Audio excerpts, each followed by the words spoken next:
It is a real privilege and honor for me to be hosting this webinar today. The big subject, can Israel's electoral system be salvaged? Gentlemen, a warm welcome to you. During this pandemic, Israel is high on democracy, something which Prime Minister Benjamin Netanyahu warned against because it costs so much more than the budget to run a government. Professor Nachman Shai, the irony of him saying not another election is actually he will probably be the main beneficiary of it with an increased majority. I don't know who's going to win the elections.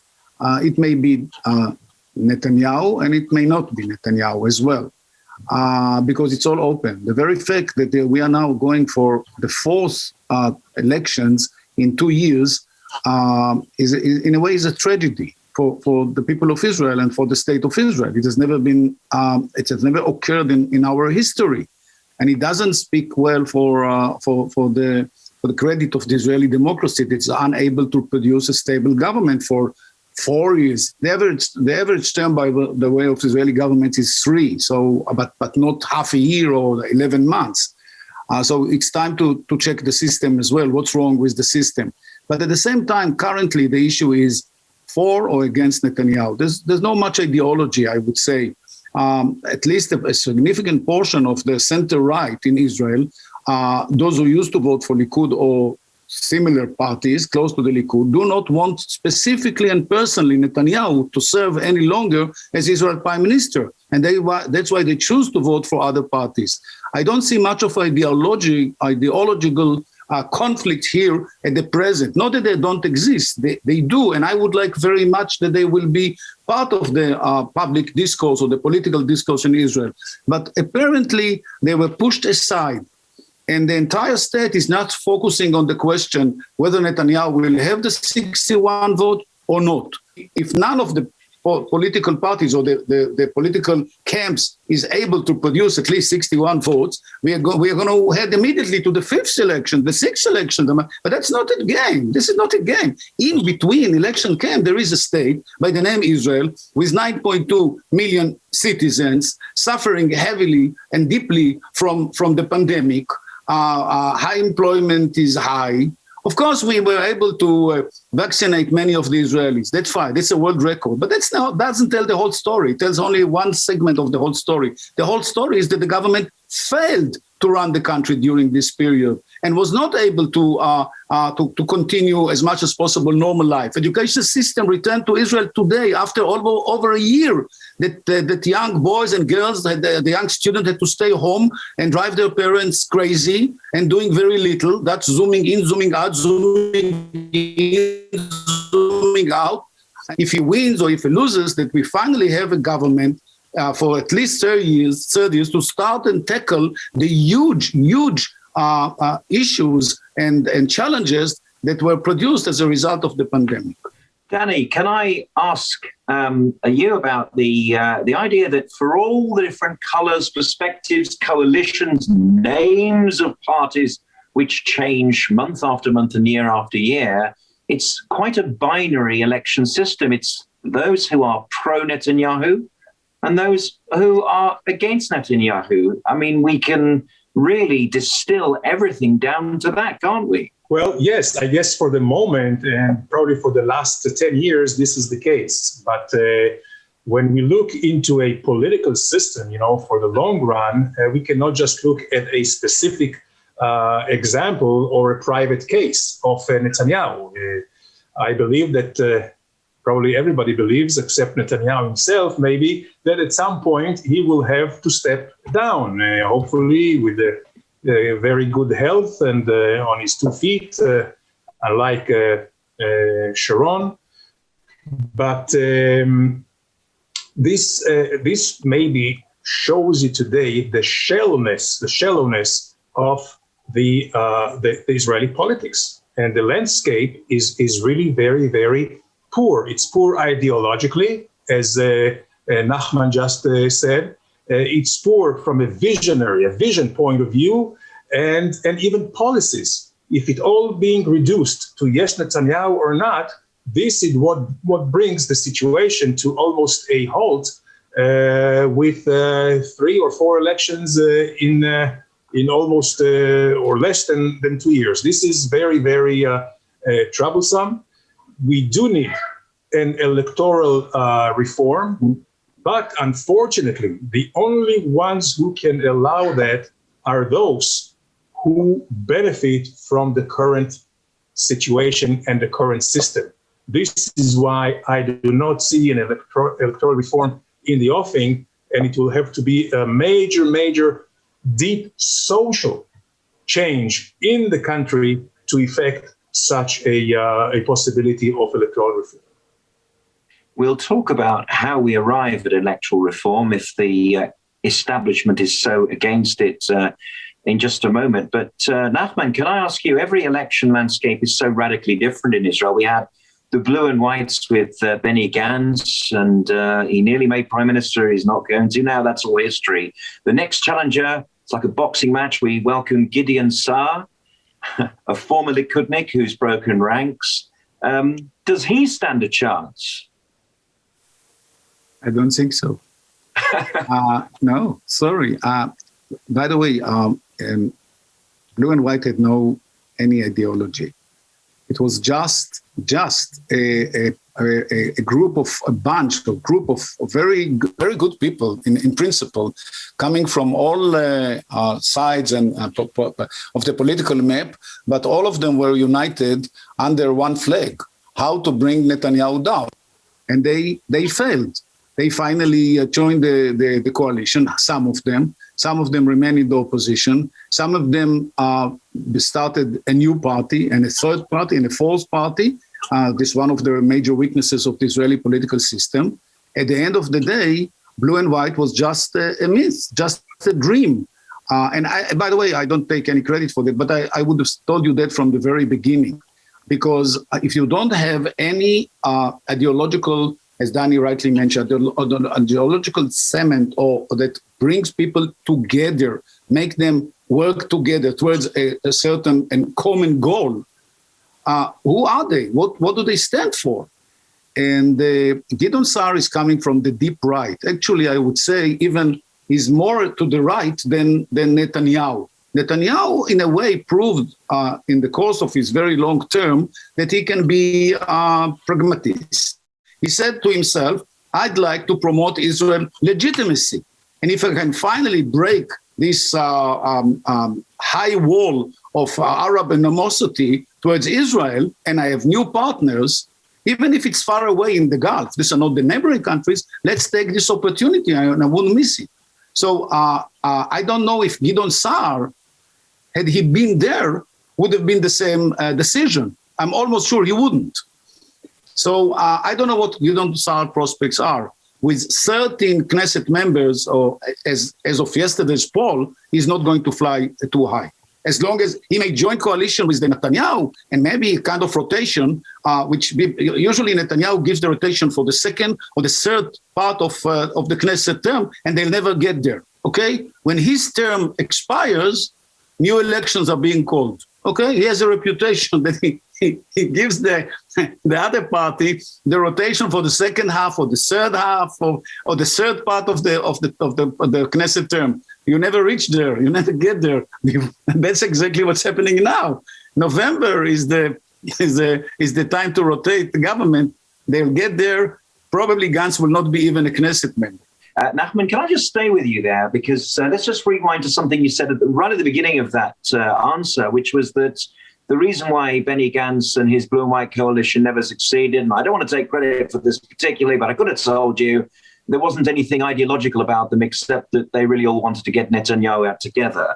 And so may I ask you, as a Labour Party member, it's been such a huge part of Israel's history in the first 3 decades. But after losing 8 elections, Menachem Begin's Likud party have rarely looked back since 1977. Nachman, Labour faced extinction in the last election. What is the future, not just of Labour, but of the left? You know, what was the blue and white really a failure of the ideological left to actually make traction with the people? It's the right which is the sort of the living and being ideology of Israeli life in 2021? It's a lack of leadership, first of all. The center left has had no leadership since, I would say, the generation of Rabin and Peres. Even Barak was able to hold to the prime ministership for a year and a half and failed. Sharon that Danin knew very well and worked for, was a kind of in between, a compromise of right and left. Kadima was a combined political powers from right and left. It also survived only for a while. Ehud Olmert was very much actually deep in his heart belonged to the right, but later on he chose a different political way. But I would say that the center left hasn't been able to produce new generations of leaders, unlike the Likud and unlike the right wing. Now you will see, for example, two new names, as I just mentioned. One of them is Sar, the other is Naftali Bennett, in their 50s, relatively young as politicians, but quite experienced. And I can name others as well. So there's a kind of prepared the line of leaders to take over for Netanyahu. I don't see them on the central left. My party finally produced a new name, a lady, a female by the name Merav Michaeli. She's new, she's a newcomer. She's altogether 7 or 8 years in the Knesset, never served in any executive position. So she cannot claim that she's the next prime minister of the state of Israel, right? Many Israelis who may move from left to center and from center to right in a gradual process that we can detect from one election campaign to the other. So there's no longer, it's between the Jewish, as we say in general, the Jewish population in Israel, a proportion is 60% center-right and 40% center-left. The challenge is the prospects of the center-left to replace Netanyahu on the right wing is under 50% right now. So now, gentlemen, having discussed the introductory issues at stake here, it is time to unpack electoral reform. Otherwise, we are going to have a fifth election, a sixth election, a seventh election, and maybe even before lockdown has finished. Let's hope not. Now, we're talking about, you've hinted, both of you, that it's really against the establishment's interests to look for a reform and that actually social change is required. Are we on the edge, Ambassador Ayalon, of some social change now because of what the pandemic forced upon the people? On the heels of what Nachman said about the Labour Party, when Likud was in opposition from 2006 to 2009, Netanyahu headed a party of 12 seats. And these 12 seats were able to really, outmaneuver the major coalition, big coalition of Olmert. So this is about the differences, I would say, between Likud and Labour, which has nothing to do with policies and ideology. Israel's, we're talking about left, right, or center. I don't think that this category qualifies anymore. These are not really the real parameters because there is hardly any difference today. You have on the very fringes, you have the extreme right, the extreme left. There you can say there is a marked, very, very visible, distinguished,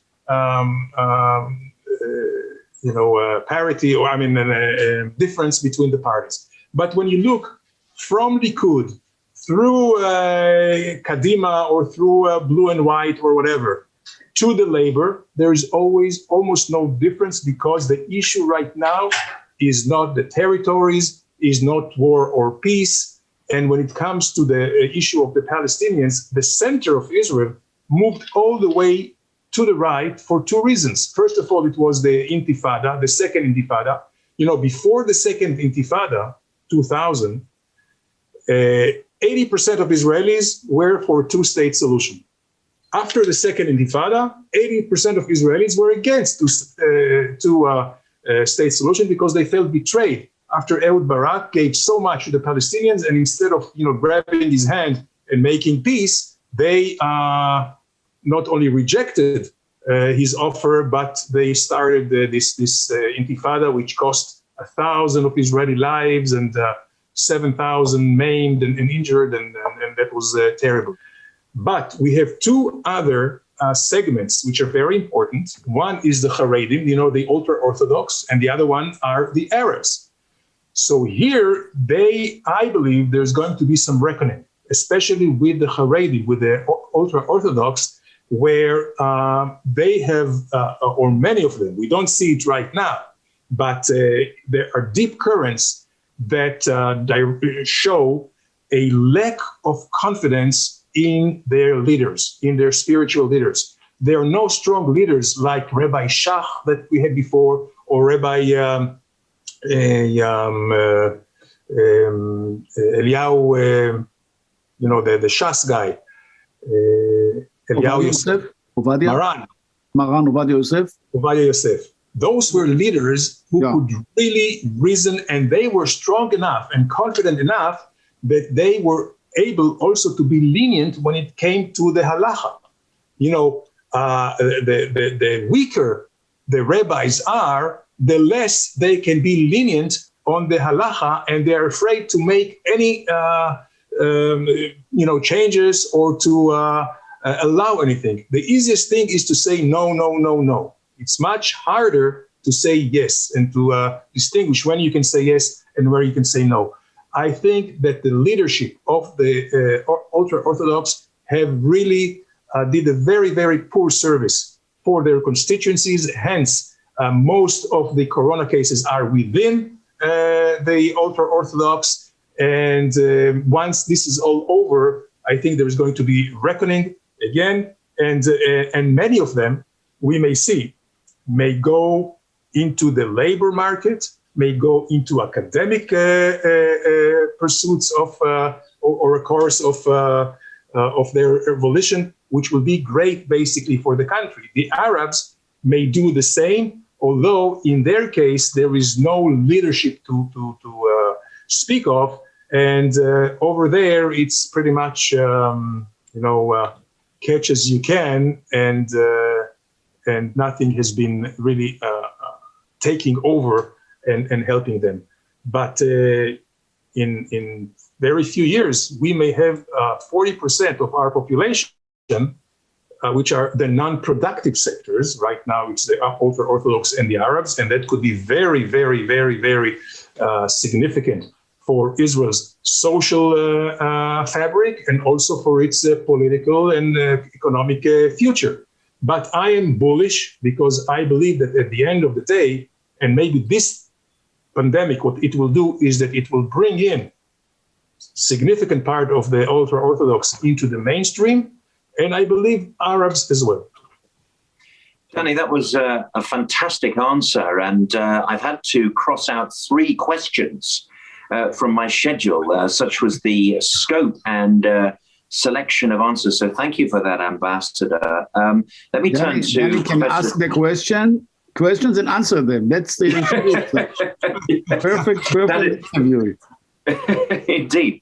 And what you're talking about there, Danny, are really fascinating sociological changes brought about by the pandemic, where the religious go into wider society, become academics on a secular basis, and contribute more to our society, and the same for the Arabs. We have seen, obviously, huge schisms develop, huge rows between communities. Not that they were particularly cohesive before the lockdown, but boy, oh boy, some things really are happening. A talk of a Chilul Hashem, a divorce between certain religious communities, such as the disobedience of lockdown. With the Arab communities, we're starting to see some of the, shall we say, disaffected coming out and being more vociferous, that they're engaging more in their power. That's not a sort of an internal threat, but it's something to think about, Nachman. It's very, very good to hear Danny being so bullish and about the consequences being positive, a new cohesion we hadn't have imagined. But Nachman, it may not work out like that. We are still in a situation around the world and in Israel that is unprecedented. We don't really know the societal, economic, and geographical, demographic conclusions that will come of this. They may take decades to emerge. Yeah, I totally agree with you. Of course, we don't know what will be the long-term implications of the pandemic on Israel and the world as a whole. I think that what we can say right now is that it helped us to understand very well that the big gaps within Israel between poor and rich. We have many rich people, but too many poor people. 1/3 of the Israeli kids are under poverty line. 21% of the senior citizens are under poverty line. The same percentage of families that cannot continue. Absolutely, that should be going down immediately. As much as possible. The truth about center and periphery, like any other place in the world, the poor and those who live far away from the center die in a higher percentage than those who live in the center, and those who enjoy better health conditions and services. Also, unfortunately, the gaps between Jews and Arabs living in Israel, which the Arabs fall into the remote communities and the poor communities. And Danny described where Israel is heading. When it comes to the Arabs, I'd like to say one thing. I'd like to praise Prime Minister Netanyahu, what he did recently, because he broke the lines between Jews and Arabs. And he finally decided, from his own reasons, that maybe he can draw 1 or 2 mandates from the Arab society in Israel. Had you told him that 2 years ago, when he went on television or on social media and called the Jews to come out immediately to the polls in order to defeat hundreds of thousands of Arabs that are running to vote right now. And he said, emergency, guys, save Israel because the Arabs are going to win the elections. And they came and he was reelected. But this is a new Netanyahu, at least it looks like. And he says, well, why don't we live with the Arabs? He visited one of the Arab villages. By the way, Arab villages sometimes are much longer than cities in Israel. And he looked around and said, I see so many Arabs around. And he made a certain political alliance with one of the heads of the Arab parties that may be linked to his coalition after the elections, if elected. He did something very important that he didn't mean to, if you ask me, because there was a kind of boycott on Arabs. Arabs were not included in any potential future government. Okay, I understand some reasons, security matters, defense matters. Okay, I understand, but we can find a way. We have a security cabinet that Danny was a member of, and they can handle Israel security. But other issues are very common to every single Israeli, Jew or Arab. So Netanyahu, from his own political reasons, I don't think he suddenly woke up in the morning, but it doesn't really matter. Years to come, people will not remember any longer, but the very fact that for the first time in the history of the Likud, there is an Arab member that was positioned on the list. It's not realistic. He won't be elected, but it doesn't really matter. And all his colleagues in the party, the government ministers, the party members, the Knesset members, and the rest of theirs are very quiet. As I haven't heard any word. So maybe this is a new chapter of Israeli-Arab relations in Israel now, which is very promising. And I have a lot of hope that may change the landscape of Israeli politics. Maybe the 10, 12, I don't know what the number of Arab Knesset members will be elected in the joint list. Well, they are partners. Let's talk to them and see if they can join in and be part of the entire. One out of five Israelis is an Arab. Okay, so they cannot be kept out of the game and just living in their own villages. They became integral parts of the Israeli society. Ask Danny how many of his medical doctors are Arabs. Mine, out of 5, are 3 Arabs, Israeli Arabs. And I don't ask them if they are Muslim or Jewish or Christian when I come to get their advice, okay? When he goes to the pharmacy next to his home in Ramat HaSharon, 9 out of 10 are Arabs, okay? And let's go on and on and on. So it's time to figure out, we have Arabs living 20%. Those who, of course, accept Israel as a Jewish democratic state, and I emphasize Jewish democratic state, are part of Israel's society now for good. And thank you, Mr. Netanyahu, of helping us finally to fully integrate Arabs, at least partially, into the entire Israeli society.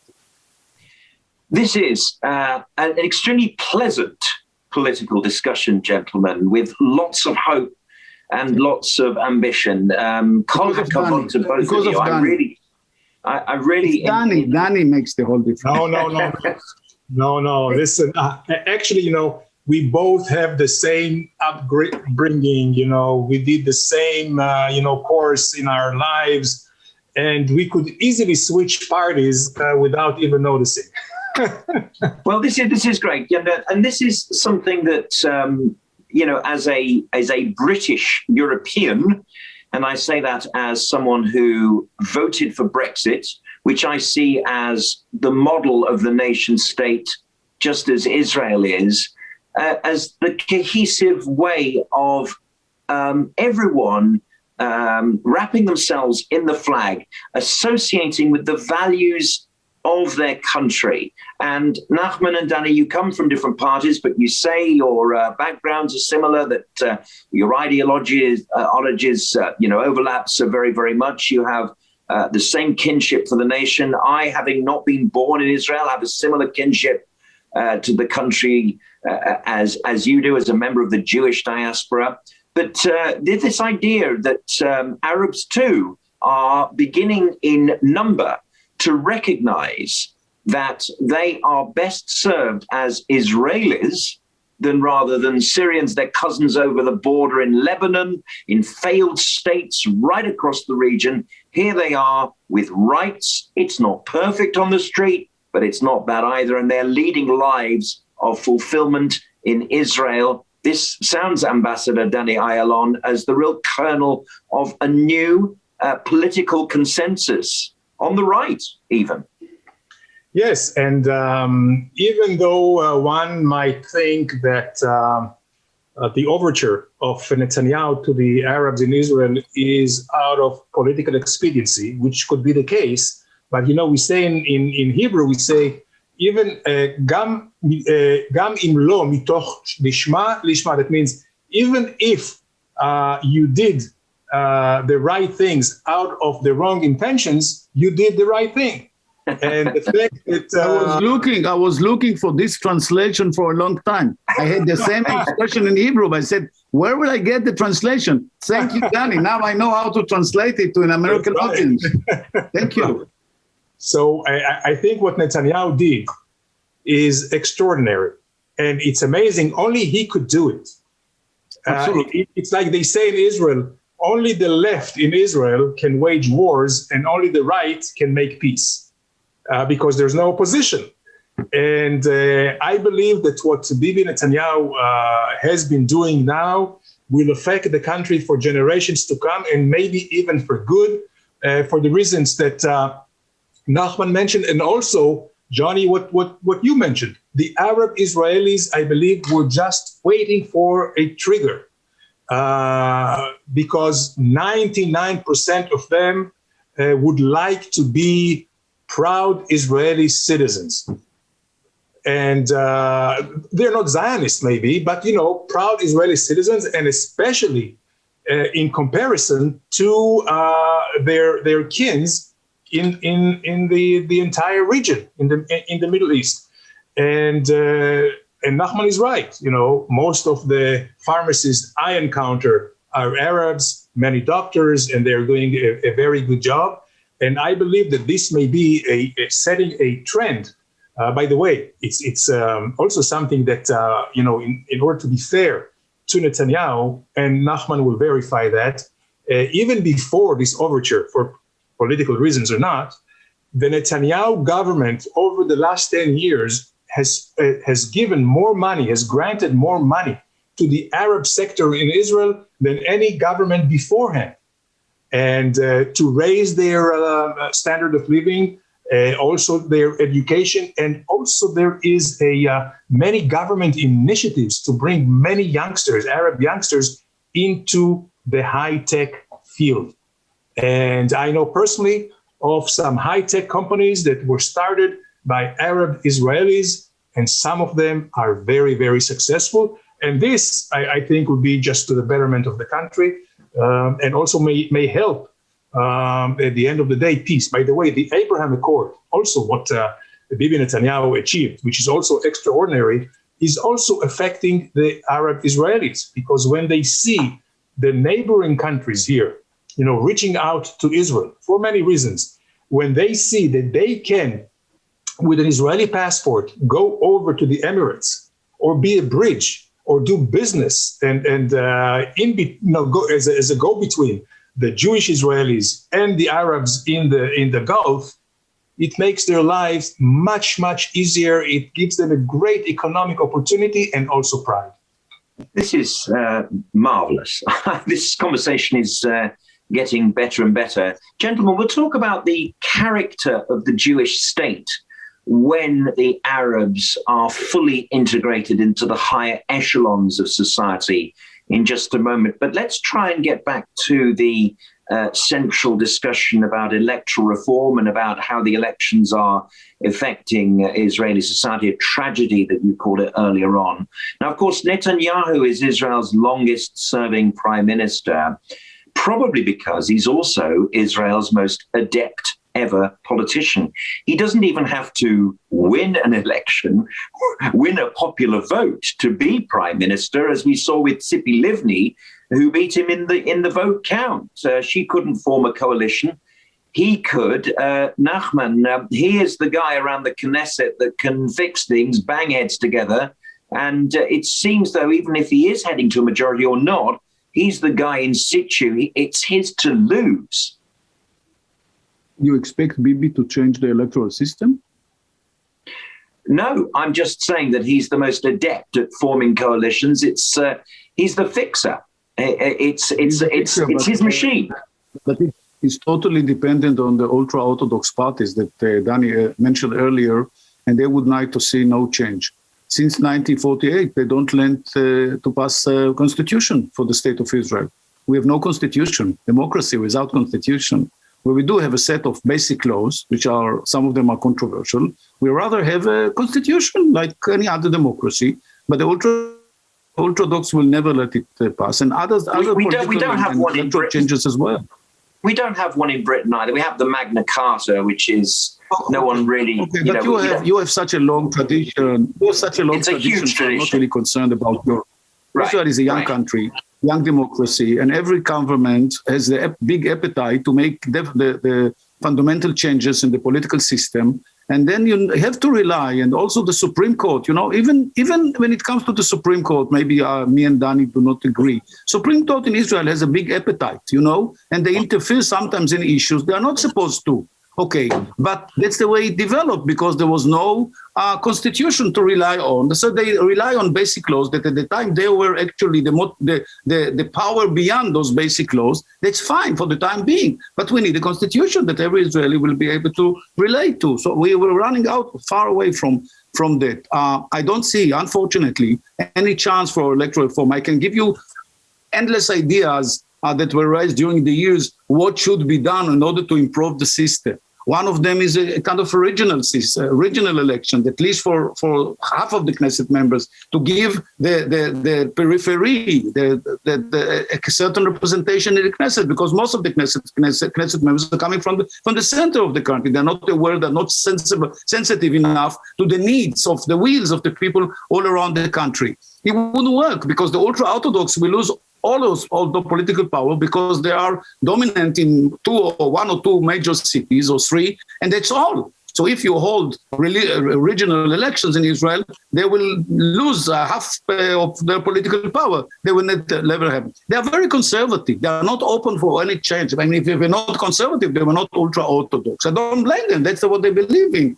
And the rest of the Israelis, they are dependent on them. Every coalition, this coalition, the next one, and the last one, all of them depend on the ultra-Orthodox, and they pay them as much as they charge to stay in power, as much as they charge. There was one attempt a few years ago when Yair Lapid joined Netanyahu's coalition, and the Orthodox were left out. That exercise will not repeat itself. Netanyahu totally relies on the ultra-Orthodox. They take them into account when he built this coalition. Actually, he starts with if you ask me, he has already signed a coalition agreement with the ultra-Orthodox parties for the next Knesset. The agreements are signed. They just have to rectify them at the last moment because that's the way it is. And I believe it's time for Israel to move forward. But I don't see a chance, which is very pessimistic, I know, but we have to be realistic as well. Gentlemen, let's talk about the character of a Jewish state with a fully emancipated, fully educated and fully assimilated in a way that we talk about in a secular fashion, Arab community. As you say, 1 in 5 Israelis is Arab. We have a population of around 9 million people. What about 9.2? Yes. What about the character of a Jewish state? When, for example, we'll have a cabinet minister, maybe even someone who's powerful enough, who served in the IDF from an Arab background that could even one day become prime minister. There should be nothing to stop that elevation. But my question is, what about the character of something that is supposed to be a Jewish state, Ambassador Ayalon? Well, first of all, Israel is a Jewish state not just in a formal way or by definition. It is the very core identity of the Jews in Israel. And being a Jewish state is not something which is negotiable. It's not an exception to the rule. There are many countries who define themselves according to the main religion, which is fine. You know, most of the Arab countries and also some Christian countries, whether it's Switzerland and others. I believe also in England, Jonny, your country, the Church of England is pretty much the go-to religion or whatever. Yeah, we have a you see, I think this is something that we're having in Britain, which is bedeviling our society. And this is something that I'm talking about from a British perspective, is that the Church of England is losing its moorings here. Of course, it is the establishment, but there's nothing really to stop the Church of England being overtaken by completely secular values. Less than 1 million English people go to church on a Sunday in a population of 60 million people. Of course, everyone celebrates Christmas here because that's what the markets want us to spend our money on in November and December, and of course Easter. But Christianity is a declining power in Britain and the West. And so, obviously we are not in the same situation with Judaism in Israel, but obviously it's the character of the Jewish state, which, would be challenged by a successful, Arab society in Israel. So to that, my answer is very clear. Judaism is not only a religion. It's a whole civilization, basically. It is a nationality. It is ethnicity. It is a way of life. It's a cultural thing. And there's no oxymoron of a non-Jew living with all the rights in a Jewish state, just like we. I said it to many. in the international community, including Palestinians. Listen, we as Jews who lived for 2,000 years in the diaspora, just spanning over 150 different countries, Christians and of course, Muslims and even Hindus and all that. We kept to our own identity as Jews, but we were very loyal to the crown or to the government.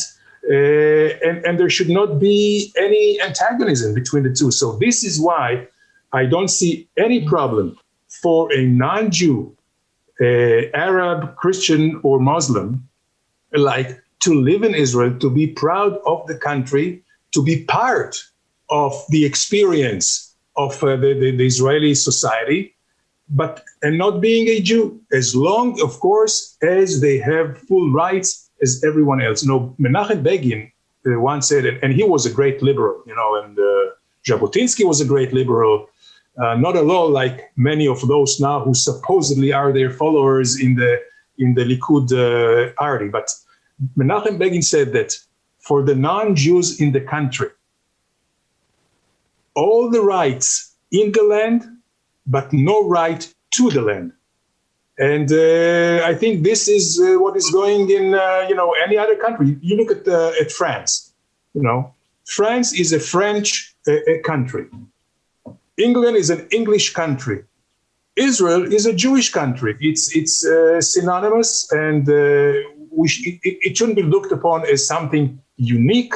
And those who try to deny the character of Israel as a Jewish state are those who would deny Israel being a country altogether. And this is why, if we can digress a little bit, this is why the Palestinians have always said that they will never, ever recognize Israel as a Jewish state. Because they know once they recognize Israel as a Jewish state, they have no claims anymore, and there's no reason not to make peace. That's a very simple and very excellent explanation of why the Palestinian cause is so appealing to many non-Palestinians who have no connection with the Palestinian history or its dialogue and wars with Israel. That I really explains it very, very well for our viewers. Thank you very much for that, Danny. Nachman, when we were ice-breaking, we met a couple of days ago on Zoom to meet each other for the first time, and it was a most entertaining introduction. And I'm going to ask you the question again because I think, Danny, I can speak for Danny as well, and Benjamin indeed. We were most entertained by your answer, Nachman, about how after 20 days, Joe Biden has still not called Benjamin Netanyahu, but you're telling me that it's nothing to worry about. Well, since then there are 22 days now. He hasn't called him yet.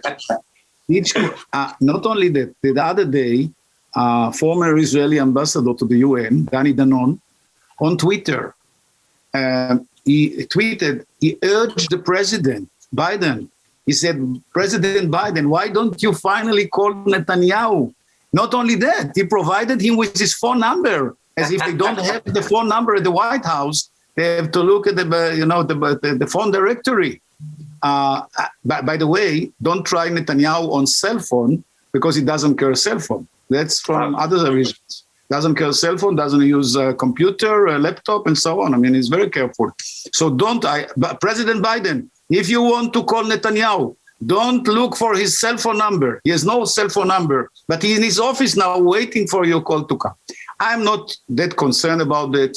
He only get to the president of China yesterday, okay? So let's go on the list. Israel doesn't come before China. China borders, threatens, and engage with America in so many fronts. This is the first. He talked to Putin the other day, and he has COVID-19 in this country, in numbers, in figures, in proportions that America has never experienced in the entire history. And the Congress is now engaged in the second impeachment trial of a former U.S. president, okay? He's been president until a month ago. I mean, these are issues much heavier than the question of phone call between Netanyahu and Biden that Bibi needs very much for his election campaign, that he can say, well, my long-time friendship with Biden is continuing. Let me tell you something. I believe Biden is a friend of Israel. I'm sure Danny knows him very well, and he can attest to it. And let him also describe his relations. Biden is around for 50 years.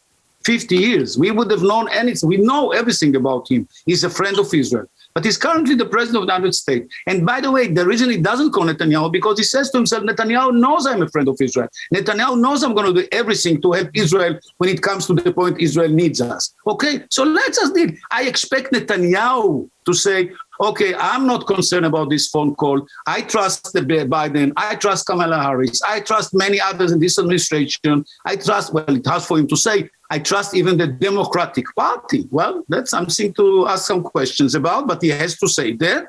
And that's it. Friendship and strong relations, which Danny was one of the architects, will remain forever. We will disappear. The friendship between the two nations will remain forever. That's what I believe. Nachman, you didn't disappoint with that answer. Thank you very much indeed. Okay. And, was it as an antenna that it was 2 days ago? Excellent. Great use of hands, great oratory. I enjoyed every moment of that. Thank you very much indeed. Okay. Sir. And by the way, anyone can use this number to call Netanyahu and talk to him if he's in his office and waiting for phone calls to come. So pick up the phone, call Netanyahu, say, hey, yes, not Biden and someone else, but I want to talk to you. But then 972 972. Okay, I have the number here. I can give you the number too. Ambassador, I mean, we have a situation here where I suppose the translation of impeachment into Israeli politics is indictment, a political tool to attempt to stifle the leader of the country. Of course, he is facing an indictment. Is that a non-issue in this latest election, this fourth election in 2 years? Evidently not, because we see also in the polls that the needle doesn't change. All those who have opposed Netanyahu to begin with are vehemently for his removal because on the grounds of his indictment. Those who were for Netanyahu continue to support him. And you're right, Jonny. If we can make the comparison to the American system, then the indictment in Israel is like the impeachment by the House in the United States. And then it goes to the Senate, and the Senate serves as the jury or the judge. And this is the case here, where after indictment, the final conclusive decision is by the court. And incidentally, according to the Israeli law, there is nothing to prevent anyone to serve as a prime minister only until conviction. And if indicted, he can continue to serve. By the way, this is in the stark difference than to a minister. If a minister is indicted, he has to resign, but not a prime minister. And that could be the president too, and the president too. Exactly. And this may sound like odd, if a minister has to resign, why not a prime minister? We say in Hebrew, kal vachomer, for sure a prime minister. But there is a logic to this legislation. And the logic is very, very simple. When a minister is indicted, and we have had some cases like that, and he goes to court, and he is exonerated, let's say he's found not guilty, he can resume his post.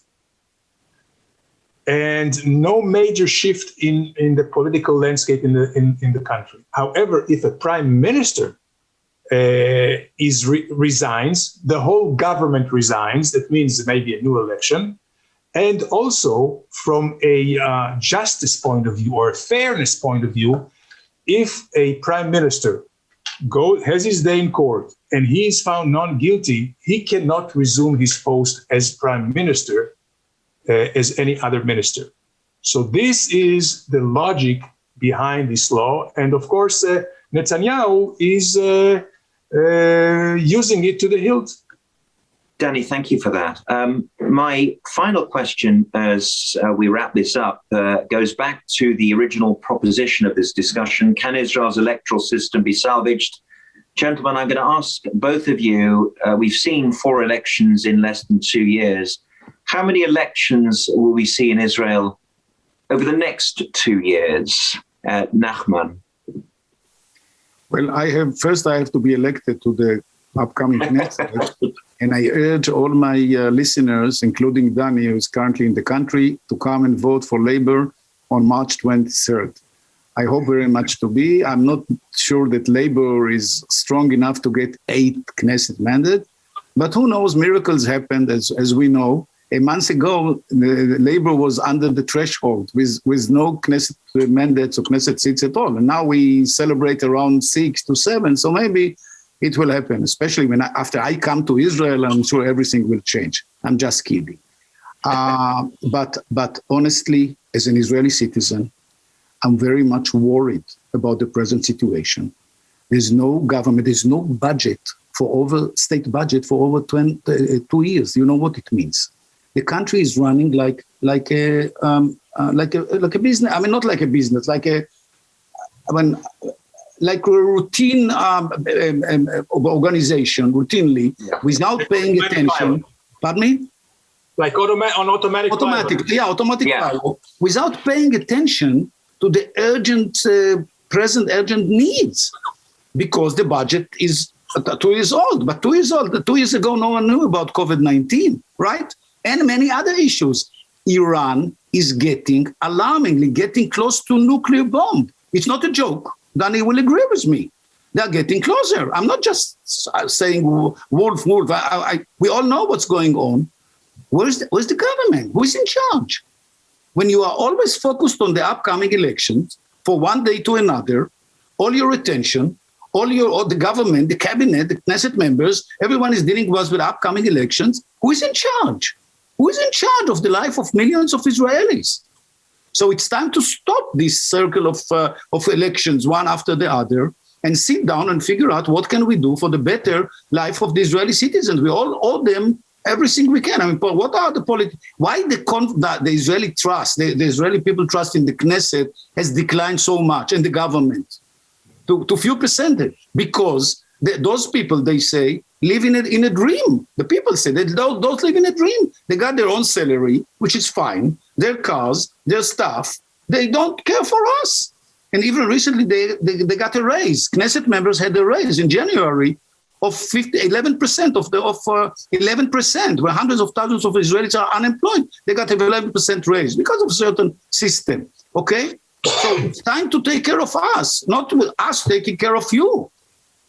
I have no immediate solution for that. Let's see how the next election will end, and then figure out what to do. And I'm not suggesting to join Labor, the Likud party, the Likud coalition. Oh yeah, maybe Likud, but without Netanyahu. I mean, this is a condition for the Labor Party not to join any coalition as long as Netanyahu is there. Not that I dislike him. Actually, on a personal level, I do. But I think that the Prime Minister, and Danny just explained the situation legally, who faces 3 severe allegations in Jerusalem, in a court in Jerusalem, should spend all his time on this trial. And he cannot jump from the court to his office back and forth. That has never happened in Israel history. Never. And when, unfortunately, another prime minister, Ehud Olmert, at the time, had found himself in a similar situation, he stepped down. He stepped down under pressure, but he did. And I expect Netanyahu to do exactly the same. You have a trial, deal with it. If you are acquitted, you can go back. Unfortunately, you lost the trial, we'll wait for the verdict. Danny, can you give me a short reply to that, please? Sorry for the long reply. Not at all. No, I just want to hear what Danny has to say. Thank you, Matt.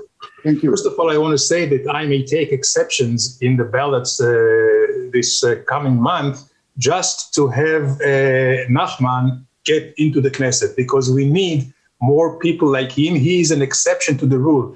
And by the way, the reason I support so much an electoral reform, basically to go into a regional elections by districts, let's say like in the United States, is first and foremost not a matter of governability.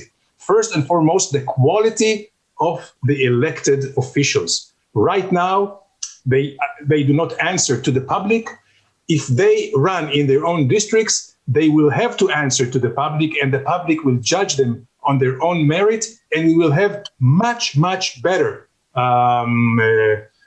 ensemble of politicians. Now, about elections, unfortunately, I cannot predict, and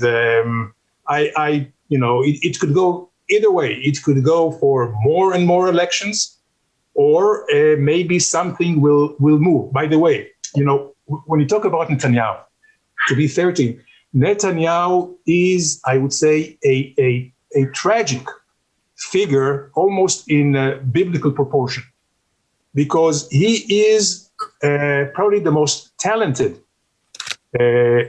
individual and politician in Israel. Intelligent, gifted, abilities to do anything on the one hand, and on the other hand, sometimes he deals with, things like the little things and even muddy things. There is a big gap between the two things. But Netanyahu has also shown that he is the only one that can change the course of the Israeli society without causing any ripple effects, just like he does with the Arabs. He, and this is what a great leader can do. He can change course on a flip of a dime.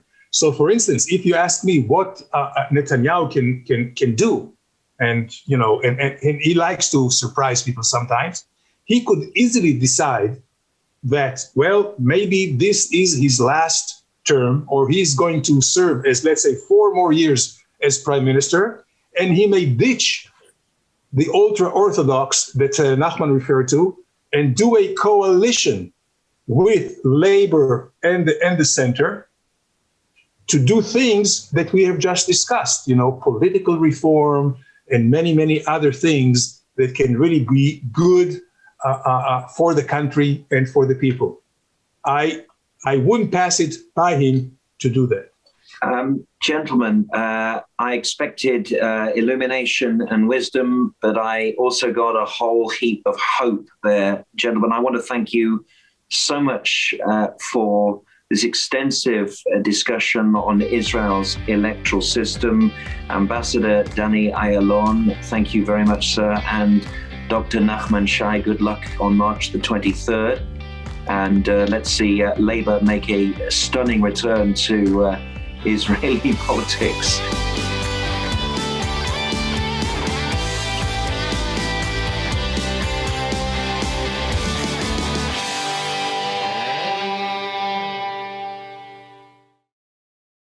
We would be pleased to send a complimentary DVD of this program to anyone who wishes to support JBS with a tax-deductible gift of $36, double Chai or more. Simply visit the JBS website at jbstv.org and click on the Donate button to make a donation by PayPal or your credit card. And please indicate the program for which you would like a DVD. Or you can send your tax-deductible check to JBS, Post Office Box 360, Stamford, Connecticut 06904. Or you can call the JBS Pledge Line at 833-MY-JBS-TV. That's 833-695-2788. And again, please remember to indicate which program you would like to receive with our compliments. We thank you for your kind support.